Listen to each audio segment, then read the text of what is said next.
Hi fans, thanks for clicking the dreaded D-Rose report. Internally, there's been a lot of talk about the future of who we've been missing all this time, John Laurinaitis.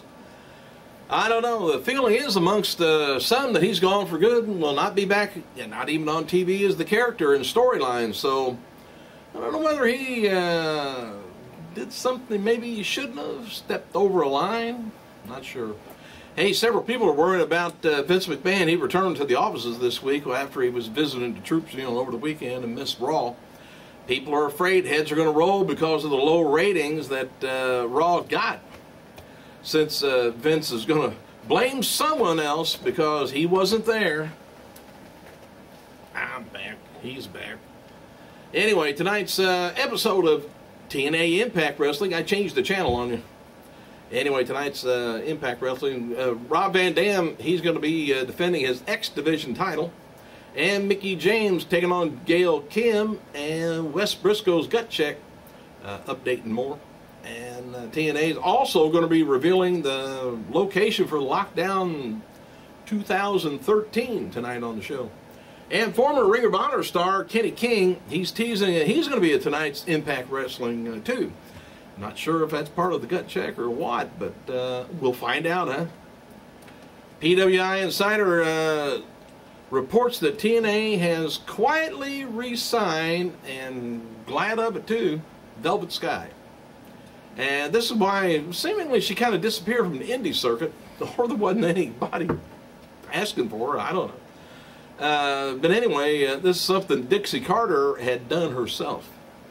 So she'll probably be back, maybe, could be right after the first of the year. And former WWE talent, Shad Gaspar, he just finished acting in his third film this year. Currently he's working on a graphic novel. So, maybe it was good for, him to get away from wrestling.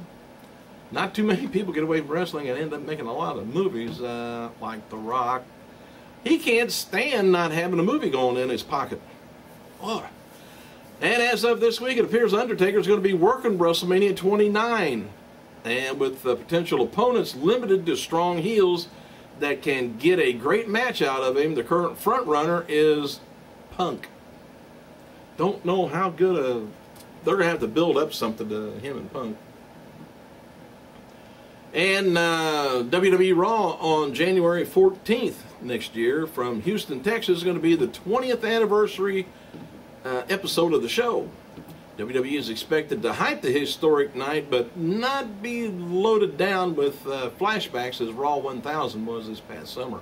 So I don't know why they wouldn't. I'd rather see, I don't know, I hate it. I just like to see the old Raw rather than the new one. Hey, maybe on the network they'll have all the old Raw replays and SmackDowns and Raw's War, all that good stuff. Hey, this week's WWE Classic 5-star match of the week was chosen by United States Champion Antonio Cesaro. He said what he thought was the best match. He chose Eddie Guerrero versus Brock Lesnar at a No Way Out in 2004. He said, I picked that match because it was just recently, I just saw it recently and debuted here in WWE, and it was just an awesome match. And I think it might get overlooked sometime. And it just shows how awesome Eddie Guerrero was and how good Brock Lesnar was as well. And so it's good, and and the story is so well sold, I guess. We don't see it too much anymore. So anyway, you get to see the crowd and how quiet watching it was at first, and by the end everybody was on their feet, and the victory celebration of Eddie makes it just that good at the end. That just puts the dot on the I, as we say in Switzerland. I think we do too. We put an end of the sentence. We put it wherever we feel like it. One person in WWE noted that it was very odd how CM Punk worked as Grand Marshal of the Chicago, Thanksgiving Days of Praise, and admitted he would be facing The Rock for the WWE title at Royal Rumble. Well, essentially, it kind of gives away that he would retain the WWE title at TLC. Huh? I think it does. unless he's fooling around with us, lying. Can't stand a liar. All right. As noted before, WrestleMania 31 is being considered for the Cowboy Stadium, Arlington, Texas, outside of Dallas. And some people within WWE is likely they want to get Dallas before UFC has a chance to run to Cowboy Stadium.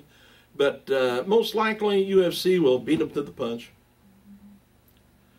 All right, door is not closed for Bruno Sammartino or Ultimate Warrior. Going into the Hall of Fame next year. The sense is that WWE has not given up hope on either name. They haven't for years on either one of them. So why would they give it up now?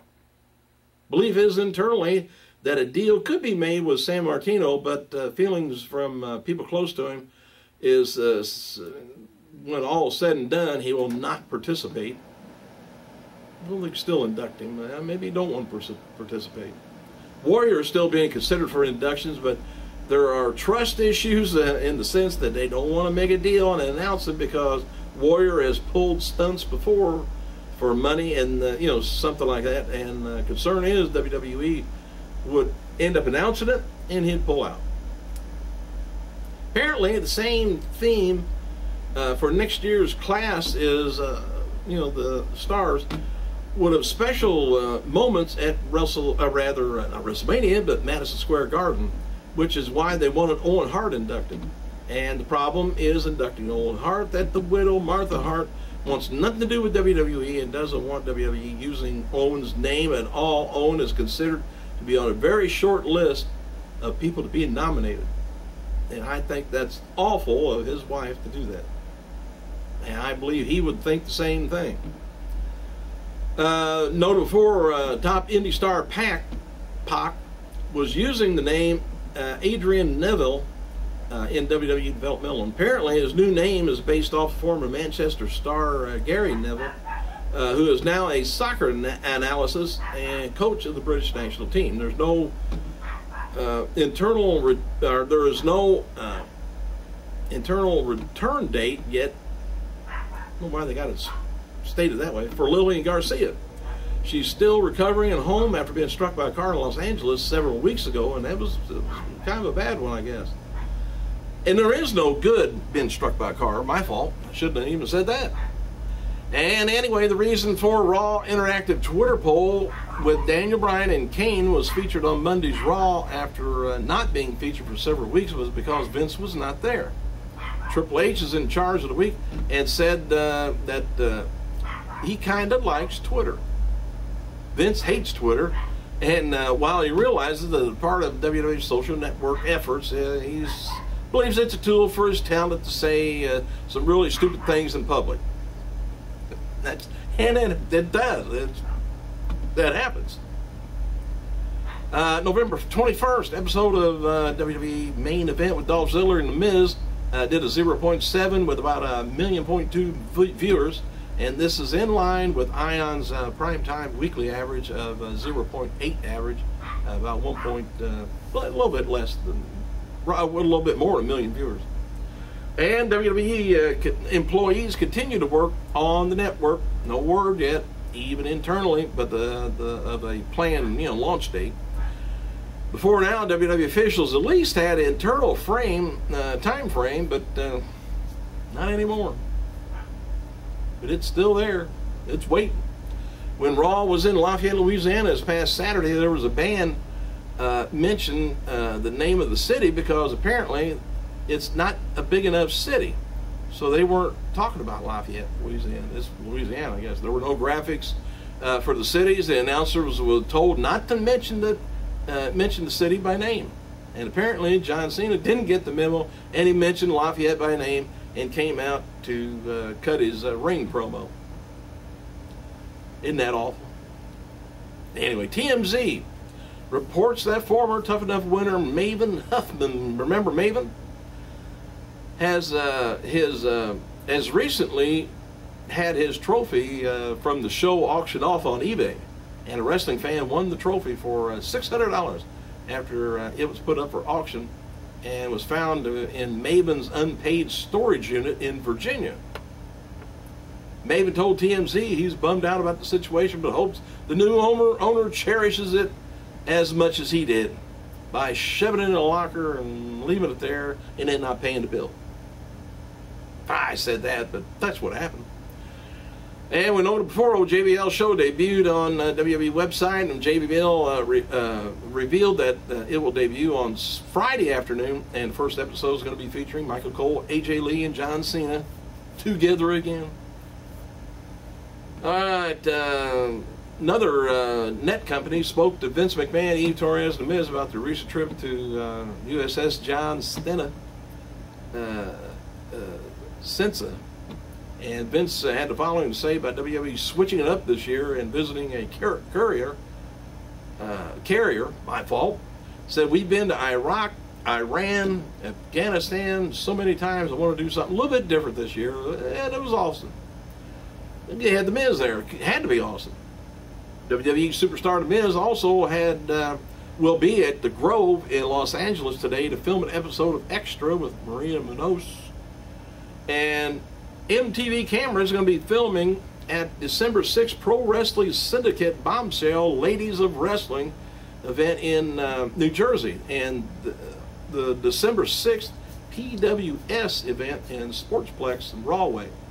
PWS star Miss Adiva will be featured on the upcoming episode of MTV Made. Dolph Ziggler visited the troops at Barksdale Air Force Base in Bossier City, Louisiana, and footage is going to be airing on WWE's Tribute to the Troops taping when that hits the airways. I'm still going to get some lighting in here, don't worry. You can see my face a little bit better there. I apologize. Hey, thanks for clicking, you guys. I gotta go.